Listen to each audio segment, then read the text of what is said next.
Dahil sa tindi ng init, nagka-nosebleed ang estudyanteng ito sa Zamboanga City. Sa nakalipas na mga araw, naglalo sa 41 hanggang 43 degrees Celsius ang heat index o damang init sa Zamboanga City.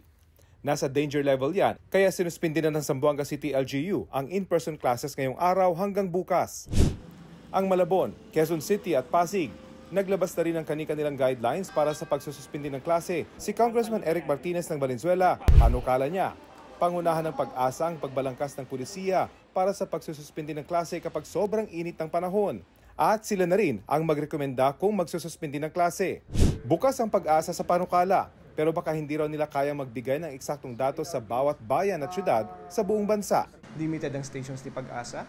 Hindi naman lahat ng municipalities ay meron tayo. For example, dito na lang sa Metro Manila, meron lang tayong 2 stations. Isa yung nasa Pasay, and then isa itong nandito sa Quezon City.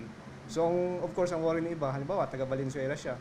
Ganon din po ba yung sa amin na mararamdaman? Mas maganda raw kung may kanya-kanyang instrumento ang mga munisipalidad para sila na mismo ang makapagdesisyon kung sakaling masyadong mataas ang heat index. Para kay Senador Sherwin Gatchalian, ang chairman ng Senate Committee on Basic Education, hindi na dapat pilitin ng mga prinsipal na pumasok ang mga bata, lalo kapag nasa 40 degrees Celsius ang heat index. Nararamdaman ng bata ay 44-45 degrees.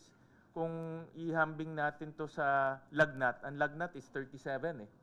So nararamdaman ng bata is 44-45. So lampas sa lagnat tong nararamdaman niya. Kaya wag ipilit dahil baka mag-dehydrate yung bata. Sa May 31 pa matatapos ang kasalukuyang school year habang nagtatransition sa bagong school year na nakaiwas sa tag-init.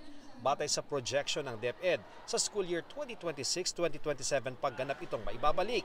Kaya inaasahan sa summer ng 2025 at 2026, makakaranas muli ng matinding init ang mga estudyante dahil padulo pa lang ito ng itinakdang school year.